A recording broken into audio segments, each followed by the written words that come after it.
हरे कृष्णा। आज हम बहुत ही इम्पोर्टेंट टॉपिक पे डिस्कस करने वाले हैं। छोटी सी प्रार्थना के बाद में हम स्टार्ट करते हैं।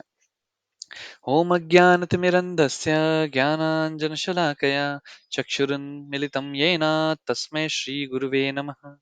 गुरुवे गौरचन्द्राय राधिकाय तदालय कृष्णाय कृष्णभक्ताय तद्भक्ताय नमो नमः। हरे कृष्णा। अभी कुछ दिनों पूर्व कोलकाता में जो बहुत भयानक हादसा हुआ है, एक जो रेजिडेंट डॉक्टर थी, उनके साथ रेप किया गया, बलात्कार किया गया और बलात्कार करने के बाद में उनको मार दिया गया। और अब जब उस पे जांच और बढ़ रही है, सीबीआई उस पे खुलासे कर रही है, तो पता चल रहा है कि वो किसी एक इंसान का कार्य नहीं था। उस लड़की को, उस डॉक्टर को पता चल गया था कि कोई तो रैकेट वहां चल रहे हैं, सेक्स रैकेट, ड्रग रैकेट। और उसका, जब उन्होंने उसका विरोध करने की कोशिश करी, तब जब उस उन्होंने विरोध करने की कोशिश करी, तब उनकी आवाज दबाई जा रही थी, उनको पनिशमेंट दिए जा रहे थे, उनकी ड्यूटी बढ़ा दी गई थी, पर फिर भी वो निडरता के साथ लड़ रही थी। तो लास्ट में उन लोगों ने सोचा कि अब इसको खत्म कर देना चाहिए। यही होता है जब कोई मोर पावरफुल आदमी अ, को कोई भी लेस पावरफुल आदमी मिलता है, तो उसको पहले दबाने की कोशिश करता है और उसके बाद में उसको मार देता है। अब इसके लिए हम देख रहे हैं बहुत सारी स्ट्राइक हो रही हैं। हम देख रहे हैं पूरे भारत में एक तनाव की स्थिति है, और वो सही भी है। ऐसा होना भी चाहिए, क्योंकि आज वो किसी और के साथ हुआ है, कल हमारे साथ भी हो सकता है। तो जब मैं इस चीज पे कंटेम्पलेट कर रहा था, इतनी दर्दनाक सिचुएशन जो उसके साथ, उस लड़की के साथ हुई है, जो अपना पूरा जीवन जनता के लिए समर्पित करने वाली थी, जो एक डॉक्टर थी, और डॉक्टर का जीवन जनता के लिए समर्पित होता है। हाँ, ठीक है, वो अर्निंग भी करते हैं उससे, पर आप देखिए ना, कितने साल पढ़ाई करते हैं और फिर 20-20 घंटे, 24-24 घंटे, 40-40 घंटे लगातार ड्यूटी करते हैं। तो उसे आप समझ सकते हैं, वो सिर्फ मनी के लिए नहीं है। ऐसा नहीं है कि वो सिर्फ मनी के लिए कर रहे हैं, नहीं। वो एक अंदर उनकी एक डिजायर होती है, एक सेवा भाव होता है, जिसके कारण वो दिन रात एक करके और जनता की सेवा में लगे रहते हैं। और जब ऐसे इंसान के साथ इस तरह की दर्दनाक हादसे होते हैं, तो ये पूरा झकझोरने जैसा हो जाता है।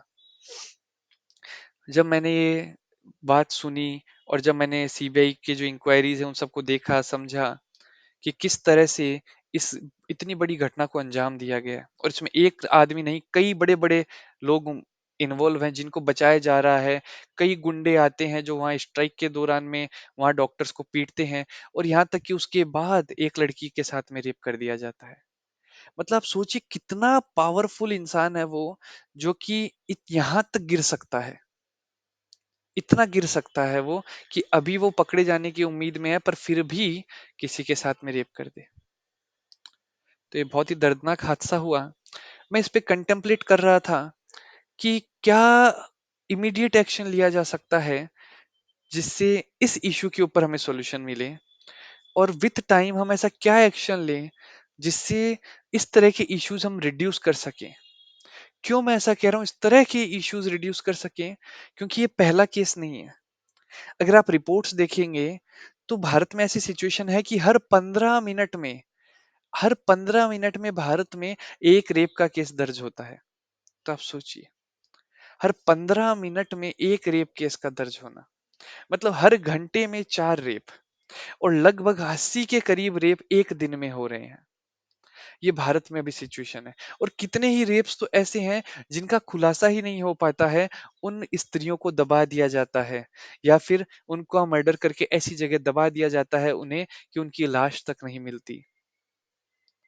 तो आप खुद सोच सकते हैं, कई बार स्त्रियां इवन बाहर ये बात नहीं उजागर करती, समाज के डर से, कि अब उस लड़की से विवाह कौन करेगा, या अब उसके परिवार को लोग नीचता से देखेंगे। ये हो रहा है हमारी सोसाइटी में। पर जो रिपोर्टेड केस है उसके अनुसार हर 15 मिनट के अंदर एक रेप केस रिपोर्ट हो रहा है। अब सोचिए क्या सिचुएशन है। तो हमें ऐसा एक्शन भी प्लान करना चाहिए जो लॉन्ग टर्म के अंदर इन केसेस को रिड्यूस कर सके। और जो तीसरा मेरा कंटेम्पलेशन था, वो है कि क्या परमानेंट सॉल्यूशन हो सकता है, कि जड़ से ही इस सिचुएशन को खत्म करी जा सके। मैं कोशिश करूंगा जितना जल्दी मैं ये चीजें डिस्कस कर सकूं, वीडियो ज्यादा लंबा ना बने, क्योंकि ये बहुत इंपॉर्टेंट है। ये हर पेरेंट्स के लिए है जिनके घर में उनके बेटा है और बेटी है। बेटियों के लिए इसलिए इम्पोर्टेंट है ताकि वो अपनी सुरक्षा कर सकें, और बेटों के लिए इसलिए इम्पोर्टेंट है ताकि वो उस परमानेंट सॉल्यूशन को अपना के इस तरीके की हरकत किसी स्त्री के साथ ना करें। तो हम डिस्कस करते हैं जो पहला इमीडिएट एक्शन। तो इमीडिएट एक्शन के अंदर जैसे कि हमें कुछ कल्प्रिट्स तो मिल गए हैं और सरकार और खोज रही है। तो कल्प्रिट्स जितने भी लोग इसके अंदर इन्वॉल्व हैं, उन सबको पनिशमेंट देना चाहिए, क्योंकि जब तक उनको पनिशमेंट नहीं दिया जाएगा तब तक उस बच्ची के माता पिता को संतुष्टि नहीं मिलेगी। उन्होंने अपना सब कुछ तो खो ही दिया है। उनकी बेटी चली गई है, जिसको उन्होंने बचपन से माँ ने पहले अपने कोख में रखा, उसे इतना बड़ा करा। इतना बड़ा करने के बाद वो लड़की अपनी काबिलियत से डॉक्टर बनी, और डॉक्टर बनने के बाद में जब वह अब कुछ करना चाहती थी अपने पेरेंट्स के लिए, सोसाइटी के लिए, उस समय उसके साथ ये हादसा हो गया। तो अगर आप देखें, इसके अंदर कई बार लोग कहते हैं कि हम मुआवजा दे देंगे। नहीं, मुआवजा की उनको क्या जरूरत है भाई? जो उनका मेन एसेट था वो तो उनसे मिस हो गया ना। इसलिए उनको जस्टिस कैसे मिल सकती है? अगर इन लोगों को पनिशमेंट दिया जाए। और इनको क्या पनिशमेंट देना चाहिए? तो उस पे भी मैं सोच रहा था। तो इस्लाम के अंदर इस तरह की अगर कोई करता है कार्य, तो उसके लिए देखिए क्या पनिशमेंट है। इस्लाम में बलात्कार की सजा जिना की सजा के समान है, जिसमें अगर अपराधी विवाहित है तो उसे पत्थरों से मार मार के तब तक मारा जाता है जब तक वह मर ना जाए, और अगर विवाहित नहीं है तो उसको कोड़े तब तक मारे जाते हैं जब तक वो मर ना जाए। तो इसका निष्कर्ष ये निकलता है कि इस्लाम कहता है अगर कोई ऐसा अपराध कर रहा है तो उसको क्या करना है? उसको मृत्यु दंड ही दिया जाए। इसमें सनातन धर्म के अंदर क्या कहा जाता है? आपने ये बहुत बार ये लीला सुनी है कि द्रौपदी जो थी, पांचों पांडव जो थे, उनको धृतराष्ट्र और जो कौरव थे, उन्होंने अपने वहां जुआ खेलने के लिए बुलाया। अब क्षत्रिय धर्म के अनुसार कहते हैं कि वो उसको मना नहीं कर सकते थे, उन्हें जुआ खेलने जाना पड़ा। पर वहां पे एक बहुत बड़ा अधर्म हुआ। वह धर्म क्या हुआ? एक तरह से देखा जाए तो युधिष्ठिर महाराज और दुर्योधन दोनों भाई थे, दोनों कजन ब्रदर थे। तो द्रौपदी क्या हुई? द्रौपदी भाभी हुई। और शास्त्र के अनुसार भाभी को माँ का समान कहा गया है। भाभी को माँ का दर्जा दिया गया है। और यहाँ पे इतना ज्यादा अधर्मी, इतनी ज्यादा नीचता पे आ गया था दुर्योधन, कि उसने अपने भाई दुशासन को कहा कि जाओ और द्रौपदी को भरी सभा में खींच के लाओ और उसको निर्वस्त्र कर दो। अगर आप देखें जो अभी ये मर्डर और रेप केस हुआ है, तो इसमें उस लड़की के साथ रेप किया गया एक बंद कमरे के अंदर, और कुछ लोगों ने रेप किया और मर्डर कर दिया। एक सहन शक्ति, एक लिमिटेड एनर्जी जो उस लड़की में थी, उतना उसने सहन किया, और सहन करने के बाद उसने अपना दम तोड़ दिया। पर जो द्रौपदी के साथ हुआ, वो क्या था? उनको भरी सभा में घसीट के लाया गया, जहां हजारों लोग बैठे थे, और उन हजारों लोगों के बीच में उनको निर्वस्त्र करने की कोशिश की गई। मतलब गैंग रेप से भी बड़ा हो गया एक तरह से ये। सोचिए। और द्रौपदी कोई आम स्त्री नहीं थी, एक तरह से वो एक राजकुमारी थी या रानी थी, और उनको भरी सभा में लाके निर्वस्त्र करने की कोशिश की जा रही थी। तो यहां से हमें एक चीज समझ में आती है कि अगर जो पावर में आदमी है वो अधर्मी है, तो उसको रोकना बहुत कठिन हो जाता है। यहाँ पे दुर्योधन पावर में था और अधर्मी था, और वहां पे हम देख रहे हैं जो प्रिंसिपल उनके कॉलेज के या फिर जो कुछ लोग थे, वो लोग पावर में थे और वो लोग अधर्मी थे। तो उन्होंने कैसे उस डॉक्टर के साथ इतना बेरहमी से ये कत्ल किया और उसके साथ बलात्कार किया। उसी तरह द्रौपदी के यहाँ पे, क्योंकि उनके जो पति थे वो सब कुछ हार गए थे, वो पावर में नहीं थे, और जो दुर्योधन था वो पावर में था। दुर्योधन ने उसका फायदा उठा के यहाँ पे द्रौपदी को निर्वस्त्र करने लगे। और तब द्रौपदी कृष्ण को पुकारती है, और कृष्ण आके उनको साड़ी सप्लाई करते हैं, उनकी रक्षा करते हैं, उनको निर्वस्त्र होने से बचा लेते हैं। पर दोनों जगह एक चीज हम देख रहे हैं कि यहाँ जैसे अभी गवर्नमेंट पावर में आई है और गवर्नमेंट एक्शन ले रही है उन मुजरिमों को पकड़ने की और उनके खिलाफ कुछ एक्शन लेने की, हो सकता है उन्हें फांसी की सजा भी दे। पर कई बार हम देखते हैं कि इस तरह के केसेस के अंदर कुछ दिनों तक वो मामला चलता है, फिर वो ठंडा हो जाता है। जैसे कि मैं एग्जांपल दूं, कुछ समय पूर्व एक बालक ने बहुत ही महंगी कार से एक लड़का और लड़की को बीच सड़क पे मार दिया। वो 200 की स्पीड पे ड्राइव कर रहा था। उसको सजा के रूप में क्या दिया गया? जब तक मीडिया बहुत ज्यादा उसके बारे में उछाल रही थी खबर, उतने दिन उसको जेल में बंद कर दिया गया। और जैसे ही मीडिया में वो मामला थोड़ा ठंडा हो गया, जनता 20-25 दिन में उसको थोड़ा सा भूलने लग गई, उसको आजाद कर दिया गया।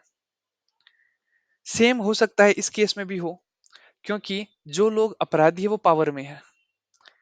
तो हो सकता है उन्हें जेल में डाला जाए, 2 महीना, 3 महीना, 4 महीना, तब तक उन्हें जेल में रखा जाए जब तक बाहर का माहौल शांत ना हो जाए, लोग स्ट्राइक छोड़ के वापस काम पे ना चले जाएं। और जैसे ही लोग वापस अपने काम पे जाएं, उनको पीछे के दरवाजे से वापस निकाल दिया जाए। क्योंकि वो लोग पावर में हैं और अधर्म पावर में है, तो इस तरह के कार्य करे जा सकते हैं, जो कि दुर्योधन भी कर रहा था। पर बाद में जब धर्म पावर में आया, युधिष्ठिर महाराज के पास जब पावर आई, जब उन्हें वापस राज्य मिला, तब आप देखिए जब धर्म पावर में होता है तो क्या होता है। युधिष्ठिर महाराज ने वही एक्शन लिया। पांडवों ने जाके 100 के 100 कौरव जो थे, उनको भीम ने अकेले उन सबको मार दिया। और दुशासन, जिसने पराई स्त्री को छूने का और उसके साथ गलत कार्य करने की कोशिश करी थी, उसका सीना फाड़ के उसका रक्त निकाल लिया भीम ने। उसके दोनों भुजाएं, जिन भुजाओं से वो द्रौपदी के वस्त्र खींच रहा था, वो दोनों भुजाएं उखाड़ दी। और जब तक इस तरीके के पनिशमेंट नहीं दिए जाएंगे, तब तक जो क्रिमिनल एक्टिविटीज है वो बढ़ती ही जाएगी। अब अगर हम डिस्कस करें actions to be taken in long term, जैसा मैंने बताया कि रेप केसेस जो हैं वो हर 15 मिनट में रजिस्टर हो रहे हैं भारत में। और कैसे इन लोगों में हिम्मत आ जाती है इस तरह के कार्य करने की? तो यहाँ सोचने की बात है। ये देखिए मैंने यहाँ ग्राफ भी दिया है, कैसे 2005 में, क्योंकि जनसंख्या भी कम थी, तो रेप केसेस लगभग 18,000 19,000 के लगभग थे। और जनसंख्या बढ़ती गई, 2016 में लगभग 40,000, 2014 में लगभग 38 33,000, 2022 तक की आप रिपोर्ट देखिए तो लगभग 30,000। इतने ज्यादा रेप केसेस बढ़ रहे हैं। अब जैसा मैंने बताया कि क्यों ये हिम्मत आ रही है, उसके पीछे कारण ये है, जिस तरह का हम देखते हैं, जो भी हमारे सामने एक विजुअलाइजेशन हो रहा है, उस पे हम एक्ट करने की कोशिश करते हैं। इवन जो अभी मुजरिम पाया गया, इस केस के अंदर जो विक्टिम मिला है, जो क्रिमिनल मिला है हमें, उसको अगर आप देखें तो उसके मोबाइल में बहुत सारी पोर्नोग्राफीज देखने को मिली।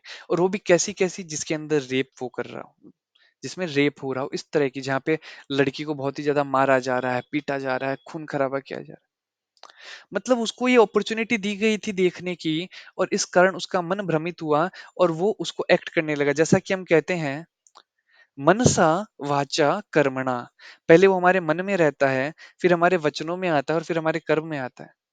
आजकल आप देखेंगे जो आजकल का यूथ है, वो, क्योंकि वो इस तरह की चीजें देख रहा है, और आजकल जो मूवीज बन रही है उसमें भी बहुत ही ज्यादा गाली गलौज, बहुत ही ज्यादा अभद्र भाषा का इस्तेमाल होता है। तो जब वो ऐसा सुन रहा है, देख रहा है, तो क्या होता है, पहले मनसा, उसके माइंड में वो चीजें जाती है, फिर वाचा, फिर वो गंदी गंदी गालियां देने लगता है। आप देखेंगे आजकल 10-10 15-15 साल के बच्चे कितनी गंदी गंदी गालियां देते हैं। नॉर्मल गाली के बिना तो वो लोग नॉर्मली किसी को बुलाते भी नहीं है। तो मनसा वाचा और कर्मणा, तो जब वो वाचा में आ गया, वो बोल रहा है, और धीरे धीरे फिर वो एक्शन में भी आता है। जिस तरह की वो चीजें देख रहा है, उस तरह से फिर वो एक्ट करने की कोशिश करता है। वो खुद को अज्यूम करता है कि मैं ये इंसान हूँ, और ये जो स्त्री है, इसके साथ मुझे ऐसा करूंगा तो शायद मुझे वो खुशी मिलेगी जो यहाँ पे इस इंसान को मिल रही है वीडियो में। और देखिए हमारी गवर्नमेंट ने इस पे एक्शन भी लिया। 2022 के अंदर गवर्नमेंट ने लगभग 63 पॉइंट वेबसाइट्स को बैन कर दिया था। पर क्योंकि जैसे मैंने बताया जो पावर में है, जो लीडर है वही अगर अधर्मी है, तो जो हमारा सुप्रीम कोर्ट, हाई कोर्ट था वही अधर्मी था, और उन लोगों ने जजमेंट फिर क्या पास कर दिया कि नहीं, ये सबके अपने राइट्स हैं, अगर वो देखना चाहते हैं तो देखें। इट इज समथिंग सेइंग कि हाँ, सबकी इच्छा है, अगर कोई रेप करना चाहे तो उसको अपॉर्चुनिटी दो, अगर कोई मर्डर करना चाहता है उसको अपॉर्चुनिटी दो। No, this is not right. जब गवर्नमेंट के पास अपॉर्चुनिटी थी, जब हाई कोर्ट, सुप्रीम कोर्ट के पास अपॉर्चुनिटी थी कि वो इस क्रिमिनल एक्टिविटीज को रोक सकते थे, इस तरह की गंदगी को रोक सकते थे, फिर भी उन्होंने अलाउ किया। तो जो ये अब मर्डर हुआ है, रेप हुआ है, इसके लिए सबसे ज्यादा जिम्मेदार जो है, ये वो हाई कोर्ट और सुप्रीम कोर्ट है, जिन्होंने इस बैन को हटाया था, जिन्होंने अपॉर्चुनिटी क्रिएट कर दी कि लोग इस तरह के वीडियोस देख सके। आप खुद सोचिए, जब गवर्नमेंट ही इस तरह की हो जाएगी, जब बैन नहीं कर पाएगी, हाई कोर्ट, सुप्रीम कोर्ट के जज जब इतने इस तरह के हो गए हैं, नीच प्रवृत्ति के हो गए हैं, तो कैसे सोसाइटी चेंज हो सकती है? तो अगर हमें पहले तो जैसे मैंने बताया कि government should ban all porn sites in India. Government को पहला एक्शन लेना चाहिए, सारी पॉर्न साइट्स बंद कर दें। Sex education should be given in school itself.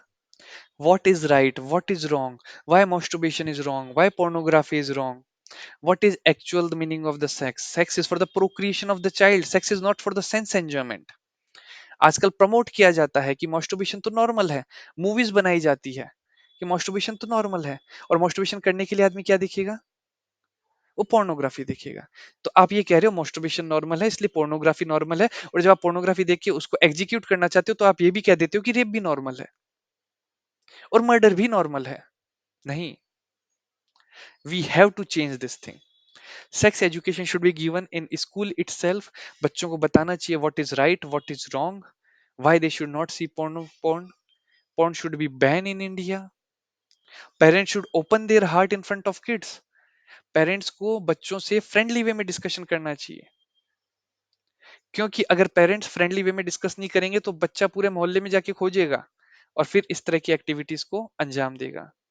Since these crimes affect the entire society and the life of the victim, the government should give death penalty to the criminal and make such a law. Death penalty is must. जो भी तड़प रहा है या जिसका परिवार तड़प रहा है, उसके न्याय के लिए डेथ पेनल्टी ही है। क्योंकि जब इस तरह के हार्ड रूल बनेंगे, जब इस तरह के लॉज बनेंगे कि इमीडिएट एक्शन, उसको फांसी की सजा दे दी जाए, तभी सोसाइटी में कुछ बदलाव आने लगेगा। मैं तब भी कह रहा हूँ कि कुछ बदलाव आएगा, क्योंकि जब तक आप वो मेंटेलिटी खत्म नहीं करोगे, तब तक बदलाव नहीं आ सकता है। अब परमानेंट सॉल्यूशन क्या है? जैसा मैंने बताया, अगर फोड़ा हो जाता है, आप उसको काटते हो, वो वापस आता है, तो that is a temporary solution. पर अगर आपको पता है कि ये फोड़ा आ रहा है क्योंकि ब्लड के अंदर इम्प्योरिटी, और आप ब्लड की इम्प्योरिटी को खत्म कर रहे हो, तो वो परमानेंट सॉल्यूशन है। उसी तरह यहाँ पे हमें देखना पड़ेगा what is the permanent solution, and permanent solution is purifying the desire. Knowledge of the dharma should be given. It should be told that how our consciousness is getting affected. तो इसके बारे में हम देखते हैं शास्त्र क्या कहते हैं। भगवत गीता के सेकंड चैप्टर 62 वर्स में आता है और 63 वर्स में आता है, ध्यायतो विषयाम पुंसः संगस्ते सुपजायते, संग संजायते कामः, कामः क्रोध भिजायते, क्रोध भवति सम्मोह, सम्मोह स्मृति विभ्रमः, स्मृति भ्रंशात् बुद्धिनाशो, बुद्धिनाश प्रणश्यति। while contemplating the object of the senses, a person develops attachment for them, and from such attachment lust develops, and from lust anger arises, and from anger complete delusion arises, and from delusion bewilderment of memory, and when memory is bewildered intelligence is lost, and when intelligence is lost one falls down again into the material pool। मतलब clearly जब भगवता mention किया हुआ है कि क्योंकि वो बच्चा बार बार पोर्नोग्राफी देख रहा है, बार बार वो अश्लील चीजें देख रहा है, उस पर कंटेम्पलेट कर रहा है, और जब वो कंटेम्पलेट कर रहा है then what is happening, a person develops attachment for them। उसको उस तरीके के कार्य के प्रति अटैचमेंट आने लग गया है, and from some attachment lust develop, और उस कारण अब काम वासना डेवलप हो रही है।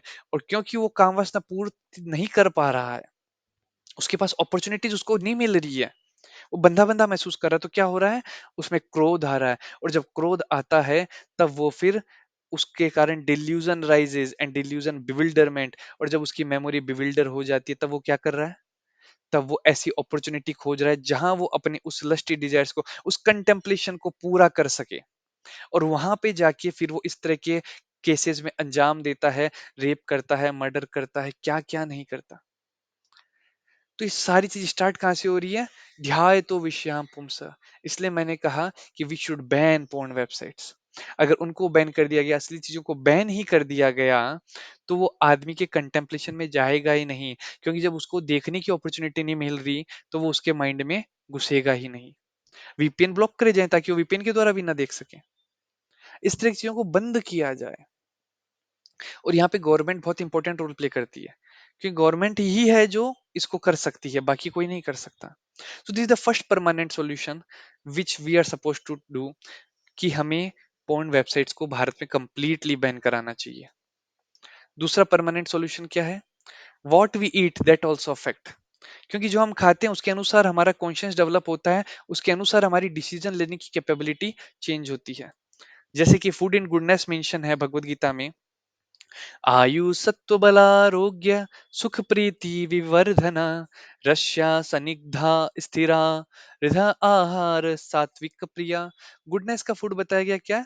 Food dear to those in the mode of goodness increases the duration of life, purify one's existence and give strength, health, happiness and satisfaction.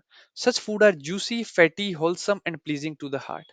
इस तरह का जो खाना है वो हमें अच्छी उम्र भी देगा, अच्छी बुद्धि देगा, अच्छी ताकत देगा, हमें खुशी भी देगा और सेटिस्फेक्शन भी देगा, हमें संतुष्टि भी देगा। तो हमें फूड इन गुडनेस खाना चाहिए। और क्या हमें अवॉइड करना चाहिए? Food in passion.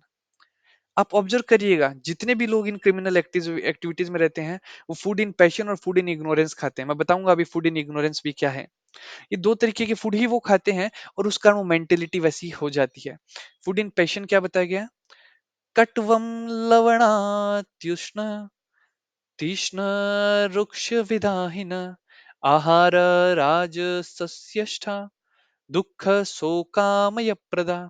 Food that are too bitter, too sour, salty, hot, pungent, dry, and burning are dear to those in the mode of passion. Such food cause distress, misery, and diseases. Anxiety, depression, ये सब किसके कारण आ रहा है? Food in the passion.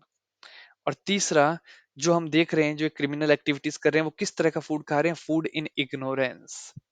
यात्यामं गतरसं पूर्ति पर्युष्ठितं च यत् उच्छिष्टमापि चामेध्यं भोजनं तामसं प्रिभ्यम्। Food prepared more than 3 hours before being eaten, food that is tasteless, decompose and putrid. What is decompose and putrid? That is liquor या intoxication जो हम कहते हैं। Food consisting of remnants and untouchable things. Untouchable things क्या होगी? Meat eating is dear to those in the mode of darkness. तो जो बहुत ज्यादा मांस आहार करते हैं, क्योंकि वो जानवरों को मार रहे हैं, तो उनकी एक वो प्रवृत्ति होगी किलिंग की।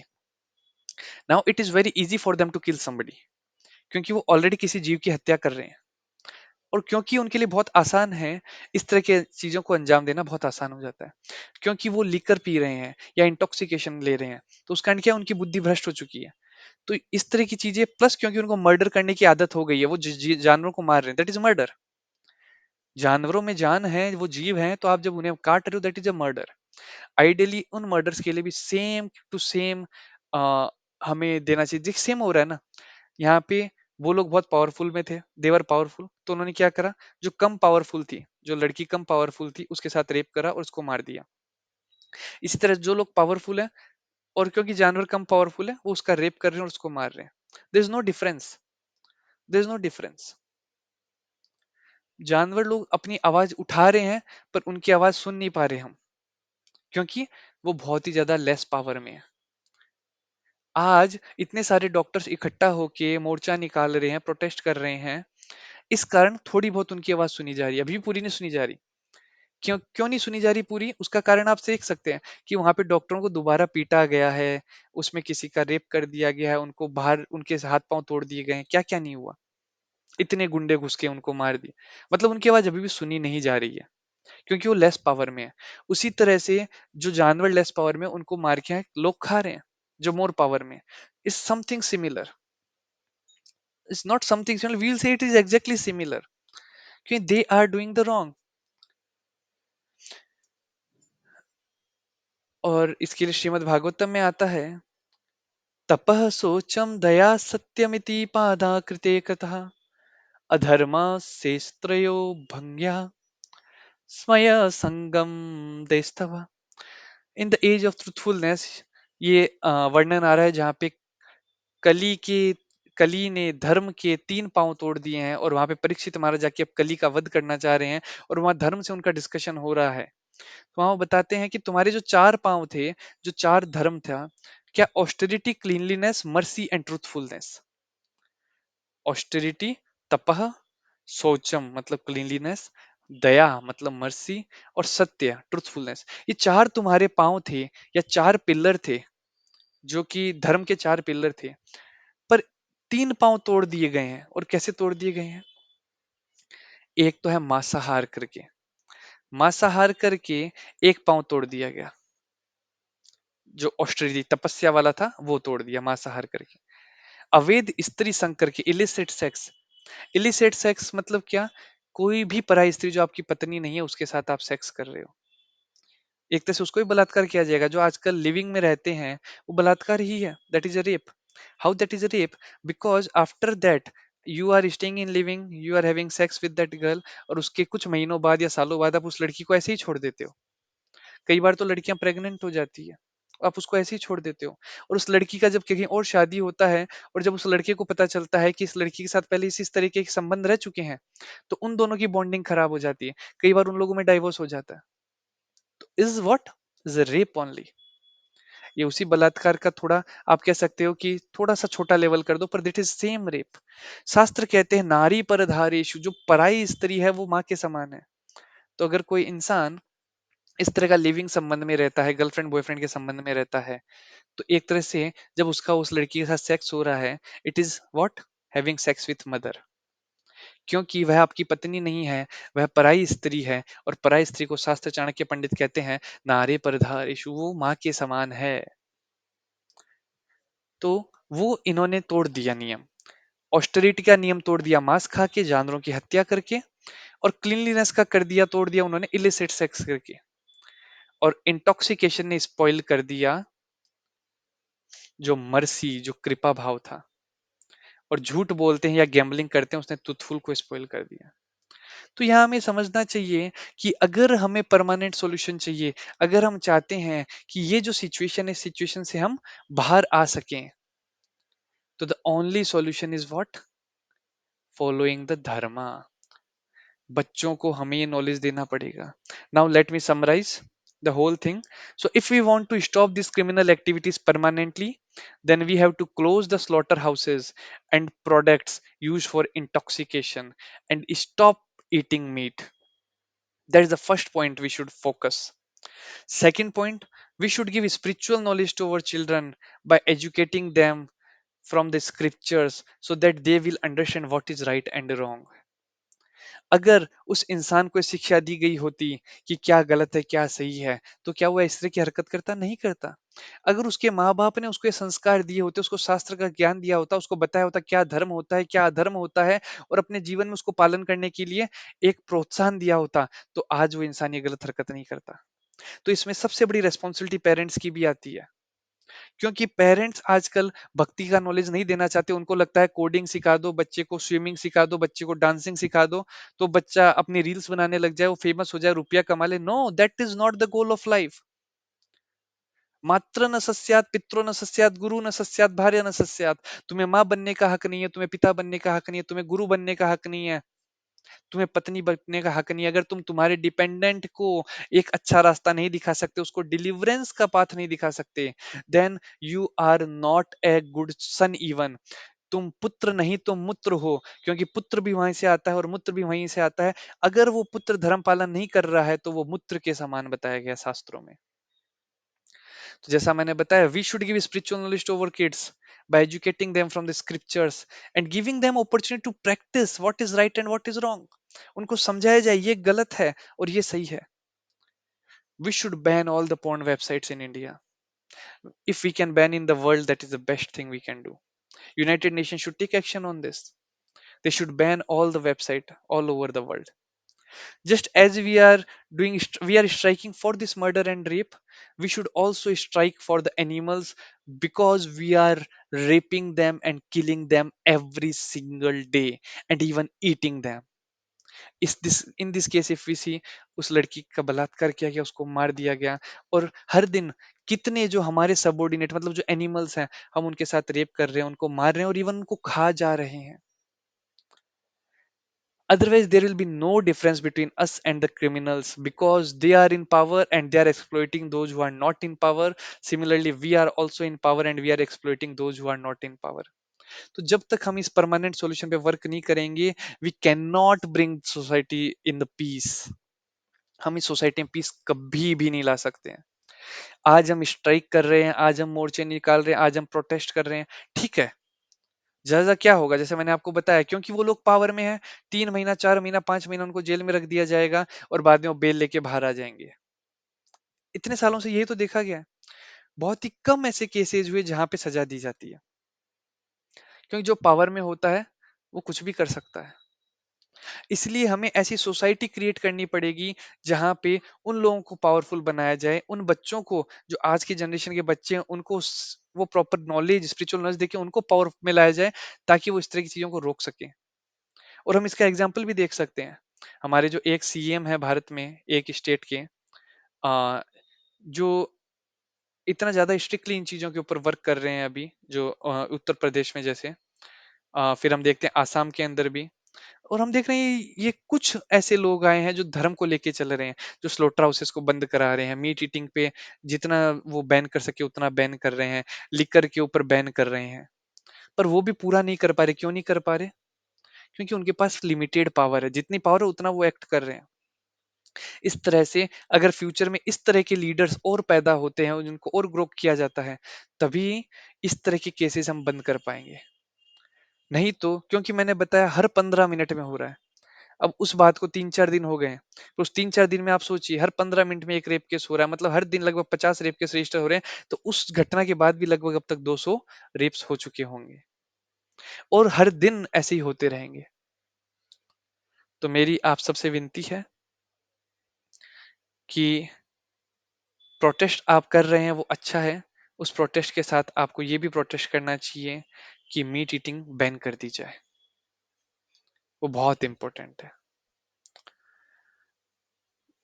उम्मीद करता हूँ मैं कुछ आंसर कर पाया, जो सवाल, बहुत सारे सवाल जो लोगों के दिलों में उठ रहे थे. और मैं उस जीव के लिए प्रार्थना करना चाहूंगा भगवान से, क्योंकि बहुत ही दर्दनाक मृत्यु उन्हें मिली. बहुत ही दर्दनाक हादसा ये हुआ उनके साथ. उनका बलात्कार किया गया, उनके शरीर के अंग अंग को बहुत ही गंभीर तरीके से ये करा गया है कार्य. बहुत ही दर्दनाक कार्य किया गया है. मैं उनके लिए भगवान से प्रार्थना करता हूँ कि वो जहाँ भी हैं, उनको एक अच्छी डेस्टिनेशन मिले. और मैं भगवान से प्रार्थना करता हूँ कि उनके फैमिली को एक हिम्मत मिले इस टफ सिचुएशन में भी खुद को संभालने की, क्योंकि उनको वापस तो नहीं लाया जा सकता, पर हम उनकी नेक्स्ट जो उनको जीवन मिले उसके लिए प्रार्थना कर सकते हैं. उनकी डेस्टिनेशन के लिए हम प्रार्थना कर सकते हैं. हरे कृष्ण.